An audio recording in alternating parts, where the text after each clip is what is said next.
네, 오늘 이 새벽에 하나님께서 저희에게 주시는 말씀은 에스겔 24장 말씀입니다. 24장 1절부터 14절까지의 말씀입니다. 에스겔 24장 1절부터 14절까지의 말씀 우리 함께 봉독하도록 하겠습니다. 교독하겠습니다.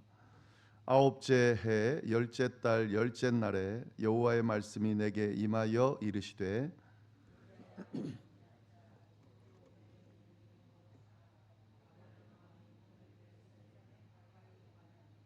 너는 이 반역하는 족속에게 비유를 베풀어 이르기를 주 여호와께서 이같이 말씀하시기를 가마를 하나 걸라.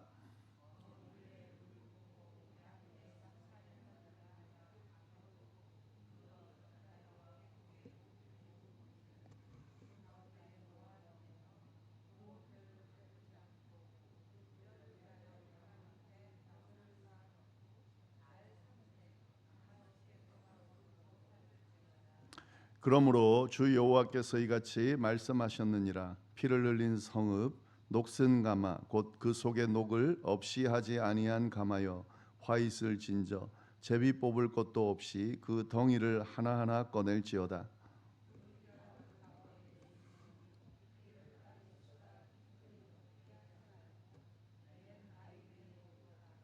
내가 그 피를 맨바위 위에 두고 덮이지 아니하게 함은 분노를 나타내어 보응하려 함이로다.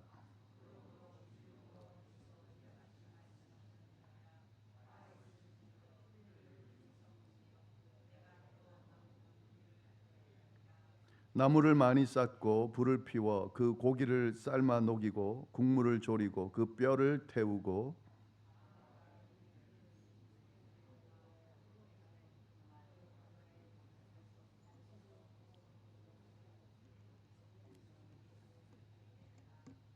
이 성읍이 수고함으로 스스로 피곤하나 많은 녹이 그 속에서 벗겨지지 아니하며 불에서도 없어지지 아니하는도다.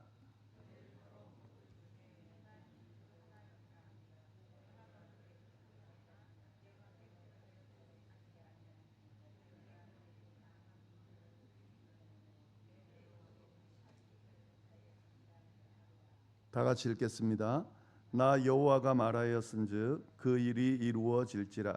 내가 돌이키지도 아니하고 아끼지도 아니하며 뉘우치지도 아니하고 행하리니 그들이 내 모든 행위대로 너를 재판하리라. 주 여호와의 말씀이니라. 아멘. 네, 저희가 오늘 나눌 말씀은 에스겔 24장 상반절 말씀입니다. 지금 에스겔을 통해서 하나님께서 이스라엘의 예언의 말씀을 계속하고 있는데요. 환상을 통해서도 하나님께서 말씀을 쭉 하고 계십니다. 오늘 본문은 에스겔이 본 마지막 환상입니다. 이 앞에 여러 가지 환상들을 봤는데 이제 마지막으로 하나님께서 환상을 통해서 예언의 말씀을 쭉 전해주고 계십니다. 가마가 나오는데 가마솥이죠. 끓는 가마, 녹슨 가마 비유를 통해서 예루살렘을 어떻게 하나님께서 심판하실지에 대한 내용을 생생하게 보여주고 있습니다. 세 부분으로 크게 나누어서 볼 수 있는데요. 첫 번째 부분은 1절, 2절 말씀, 심판의 때가 정해져 있다라는 말씀이고, 두 번째는 3절부터 5절까지의 말씀이고, 끓는 가마 비유를 쭉 이야기하고요. 그리고 마지막으로 6절부터 14절까지 심판이 왜 일어나며 심판이 꼭 이루어질 수밖에 없는 이유들을 하나님께서 말씀해 주십니다. 먼저 1절, 2절 말씀을 보시면은 아홉째 해 열째 달 열째 날에 여호와의 말씀이 내게 임하여 이르시되 인자야 너는 날짜 곧 오늘의 이름을 기록하라. 바벨론 왕이 오늘 예루살렘에 가까이 왔느니라. 네, 지금 하나님께서 에스겔에게 예언의 말씀을 전하면서 뭐라고 이야기하냐면 지금 말하고 있는 이 날짜, 하나님께서 예언하고 있는 그 날짜, 그 정확한 날짜를 기록하라라고 지금 명령하고 계십니다. 지금 그 날짜는 언제냐면 아홉째 해 열째 달 열째 날에 여호와의 말씀이 임하는데 그 날짜를 기록하라는 거죠. 예. 여기서 아홉째 해 열째 달 열째 날 9년 10월 10일을 의미하는데 어디를 기준으로 9년 10월 10일일까요? 이거는 그 유다 왕 여호야긴이 포로로 잡혀서 바벨론으로 온지 그 날로부터 9년 10월 10일이 되는 날 그 의미입니다. 우리가 그 이스라엘의 멸망, 특히 예루살렘의 파괴와 예루살렘 멸망을 기점으로 알아야 될 것은 바벨론이 예루살렘을 멸망시키면서 이스라엘 백성들을 포로로 잡아갑니다. 그래서 3차에 걸친 포로로 잡혀가는 그런 과정을 우리가 좀 잘 알아야 되는데 1차 포로 때는 많이 잡아가지는 않습니다. 고관들, 관직을 갖고 있는 사람들, 이런 사람들을 데려갔습니다. 그때 누가 갔냐면은 다니엘과 세 친구가 1차 포로 시기 때 그때 잡혀가게 됩니다. 그리고 2차 때 그 여호야긴 왕이죠. 그 당시 물론 그 전에 여호야김도 갔지만 여호야긴 왕이 끌려가면서 그때 에스겔이 같이 끌려가게 돼요. 그래서 이 2차 포로 시기에 이스라엘의 여호야긴 왕과 에스겔이 또 그 주변 그 외에 많은 사람들이 끌려가게 되죠. 그래서 지금 이 시점이 언제냐면 여호야긴 그리고 에스겔이 포로로 잡혀가던 그 시점부터 9년 10월 10일이 되던 그때에 하나님께서 에스겔에게 지금 나타나셔서 이 말씀을 하고 계신다 하는 거죠. 그래서 우리가 그 시기를 좀 잘 알아야 됩니다. 자, 그러면 그 시점에 무슨 일이 일어나는가? 지금 에스겔은 바벨론에 있죠. 바벨론 그발강가에서 환상을 보면서 예언의 말씀을 쭉 받고 있는데, 근데 그 시점을 왜 기록하라고 하나님이 이야기하시는가? 그 마지막 부분에 나오죠. 2절 마지막 부분에 바벨론 왕이 오늘 예루살렘에 가까이 왔느니라. 그러니까 여호야긴 에스겔이 바벨론 포로로 잡혀간 그 시점에 9년 10월 10일이 되는 그 시점에 바벨론 왕이 예루살렘에 가까이 접근했다 하는 의미입니다. 이건 뭐냐면 이 바벨론 왕이 예루살렘을 공격하기 시작한 그 시점이다 하는 의미인 거죠. 이 당시가 이제 유다의 마지막 왕 시드기야가 왕이 때인데요. 이 바벨론 그 에스겔이 잡혀갈 때 여호야긴 왕이 잡혀갈 때에 그때 이 예루살렘이 완전히 파괴되고 이스라엘이 망한 게 아닙니다. 지금 이 시드기야 때에 마지막 왕인 이 시드기야 때에 바벨론 왕이 지금 그 예루살렘을 찾아가서 예루살렘 성전을 파괴하고 예루살렘을 완전히 멸망시키게 되거든요. 지금 그 시점을 이야기하고 있습니다. 이 앞에 우리가 에스겔 내용을 쭉 이제 다시 돌이켜 보면은 이 시드기야가 뭘 잘못을 합니까? 바벨론의 속국으로 있는 그런 어떤 상황을 모면하기 위해서 누구를 의지하려고 하냐면 애굽을 의지하려고 합니다. 그 당시 강대국이었던 애굽의 손을 내밀고 그 애굽의 손을 빌어서 바벨론으로부터 벗어나려고 하는데 사실은 그 바벨론의 어떤 그 지금 속국이 되어 있는 바벨론에 의해서 이렇게 침략당한 그 상황이 사실은 하나님이 주도하신 거거든요. 하나님께서 이스라엘의 죄가 너무 크니까 바벨론을 들어서 지금 이스라엘을 심판하고 계신 거죠. 그리고 심판하면서 그 의도가 뭐라 그랬습니까? 하나님이 누구신지를 알려주기 위해서 하나님을 다시 찾게 하기 위해서 심판을 하고 있는 과정이기 때문에 사실 이스라엘 백성들이 지금 해야 될 건 뭐냐면 이 벌어지고 있는 상황 가운데 자신이 얼마나 죄를 많이 지었는지 그리고 자기가 지금 하나님으로부터 얼마나 벗어나 있는지를 깨닫고 하나님 앞에 회개하면서 돌이키면서 그 시간을 감당하는 게 필요한 거지. 하나님께서 이끌고 있는 모든 걸 다 부정하고 자기의 머리로 애굽을 의지하면은 이 바벨론 포로로부터 바벨론 압제로부터 벗어날 수 있겠다라고 생각하는 것은 전혀 하나님의 뜻이 아니라는 거죠. 그래서 하나님이 이 바벨론 왕을 통해서 완전히 예루살렘을 멸망시키는 심판하는 그런 과정들이 벌어지고 있습니다. 이건 이제 어떤 신앙적으로 본 거고요, 영적으로 본 거고 바벨론 입장에서도 그냥 있을 수가 없겠죠. 지금 자신 시드기야는 또 바벨론 왕이 직접 세운 왕이거든요. 그래서 어느 정도는 그냥 그 나라가 유지되도록 그렇게 그냥 보존해 둔 건데, 그거를 부정하고 애굽을 의지하겠다 그러면은 바벨론 입장에서는 그냥 있을 수 없겠죠. 그래서 공격해 갔는데 그 시점이 바로 이 시점이다 하는 거죠. 하나님은 이미 이 모든 과정을 주도하고 있기 때문에 이 에스겔을 통해서 예언하면서 이 일이 곧 일어날 거라는 것을 지금 하나님께서 예언의 말씀을 하고 계신다 하는 거죠. 지금 그 이야기를 하는 겁니다. 아홉째 해 열째 달 열째 날에 바벨론 왕이 예루살렘에 가까이 왔다. 곧 이제 예루살렘이 파괴되는, 그래서 완전히 이스라엘이 심판으로 멸망하게 되는 그 시점이 왔다라고 지금 하나님께서 에스겔을 통해 미리 예언의 말씀을 알려주고 계신다 하는 거죠. 그러면서 끓는 가마솥 비유를 하는데요.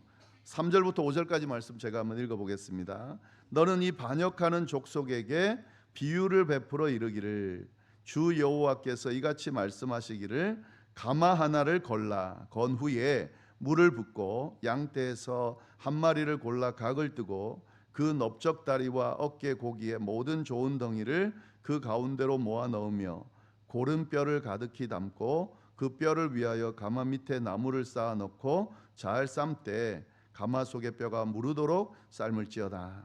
그러니까 가마를 하나 준비하고 거기에 불을 떼고 거기에 양을 하나 넣어서 그거를 이렇게 삶으라는 거죠. 그러면서 이거를 왜 비유로 말씀하셨냐면 이 가마솥이 곧 예루살렘과 같다라고 지금 비유하고 계신 겁니다. 이 안에 끓는 물은 뭘까요? 성 안의 백성들을 이야기하겠죠. 그리고 불은 뭘까요? 바벨론의 어떤 공격을 이야기를 하겠죠. 그리고 이 끓는 과정들, 이런 과정들을 뭐라고 볼 수 있습니까? 심판의 과정으로 볼 수 있는 거죠. 그래서 하나님께서 이 끓는 가마처럼 예루살렘을 그렇게 바벨론을 통해서 완전히 심판하겠다라고 지금 비유의 말씀을 쭉 하고 있는 겁니다. 그래서 에스겔을 통해서 이 환상의 모습을 통해서 예루살렘이 어떻게 될 건지를 지금 알려주고 계신다 하는 거죠. 6절부터 8절까지의 말씀 또 보시면은요. 그러므로 주 여호와께서 이같이 말씀하셨느니라, 피를 흘린 성읍 녹슨 가마 곧 그 속에 녹을 없이 하지 아니한 가마여 화 있을 진저 제비 뽑을 것도 없이 그 덩이를 하나하나 꺼낼지어다. 그 피가 그 가운데에 있으며 피를 땅에 쏟아 티끌이 덮이게 하지 않고 맨 바위 위에 두었도다. 내가 그 피를 맨 바위 위에 두고 덮이지 아니하게 함은 분노를 나타내어 보응하려 함이로다. 가마를 하나 준비하라고 했는데 그 가마가 어떤 가마라는 거죠? 녹이 쓴 가마다라고 하는 거죠. 그러니까 이 가마를 예루살렘으로 비유했는데 이 예루살렘은 녹슨 가마와 같은 그런 존재다라고 지금 이야기하고 있습니다. 사실 이 가마는 어떤 용도로 쓰여지는 거냐면 하나님의 제물을 삶을 때에 사용하는 사실 거룩한 도구입니다. 하나님께 제사 지낼 때 하나님의 제물을 삶는 경우에 이 가마를 사용하죠. 그러니까 이 가마는 거룩한 가마이기 때문에 어떻게 유지가 돼야 됩니까? 깨끗하게 유지가 돼야 되는데 지금 하나님이 가마를 준비하고 제물을 넣고 이걸 불을 태우라고 하는 그 가마를 가만히 보니까 그 가마가 녹이 슬어 있다는 거죠. 거룩한 가마, 거룩해야 되는 가마가 녹이 슬어 있다라고 지금 비유로 이야기를 하고 있는 거죠. 그러니까 지금 예루살렘은 하나님이 거룩하게 한 거룩한 성지입니다. 근데 거룩한 성지를 들여다보니까 녹슨 가마와 같은 죄로 물든 죄로 가득한 그런 가마와 같은 모습을 가지고 있다라고 비유하고 있는 거죠. 여기서 보시면은 피를 흘린 성읍이다. 그게 그 예루살렘 안에 일어나는 일들을 지금 비유로 말씀하고 있는 거죠. 거룩한 땅 예루살렘이 하나님의 언약을 버리고 우상을 숭배하면서 그리고 막 그 약한 자들, 무고한 자들을 희생시키고 자신의 이익을 위해서 막 착취하고 이런 모든 과정들을 통해 이게 지금 변질되어 있다, 녹이 슬어 있다라고 지금 이야기를 하고 있는 겁니다. 그래서 하나님이 이러한 예루살렘을 어떻게 하시겠다고요? 심판하시겠다. 이제 그게 9절부터 11절까지의 말씀입니다. 그러므로 주 여호와께서 이같이 말씀하셨느니라. 화 있을진저 피 흘린 성읍이여, 내가 또 나무 무더기를 크게 하리라. 나무를 많이 쌓고 불을 피워 그 고기를 삶아 녹이고 국물을 졸이고 그 뼈를 태우고 가마가 빈 후에는 숯불 위에 놓아 뜨겁게 하며 그 가마의 놋을 달궈서 그 속에 더러운 것을 녹게 하며 녹이 소멸하게 하리라. 이렇게 녹이 든 지금 더럽혀진 가마를 어떻게 하겠다고요? 불을 엄청나게 피워서 완전히 가마 속에 있는 것을 다 태워버리고 결국에 가마 속에 있는 더러운 것들을 완전히 소멸시키겠다 하는 거죠. 녹까지도 완전히 소멸시키는 그런 하나님의 심판을 이 예루살렘에 행하겠다라고 쭉 이야기를 하고 있는 겁니다.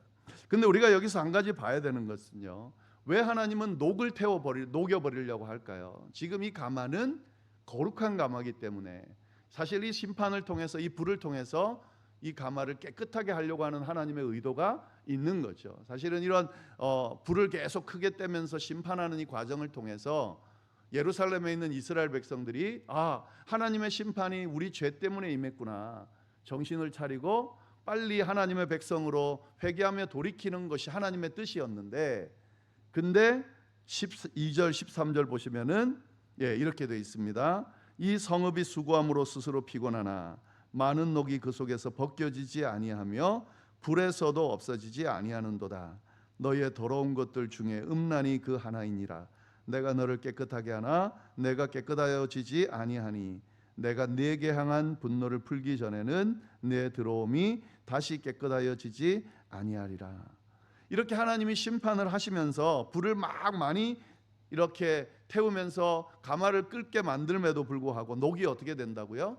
벗겨지지 아니한다 하는 거죠. 여전히 그 더러운 음란이 그 안에 가득해 있다라고 하는 거죠. 그래서 이 모든 것을 다 없애기 전까지는 내 분노를 가라앉히지 않겠다라고 이야기하는 거죠.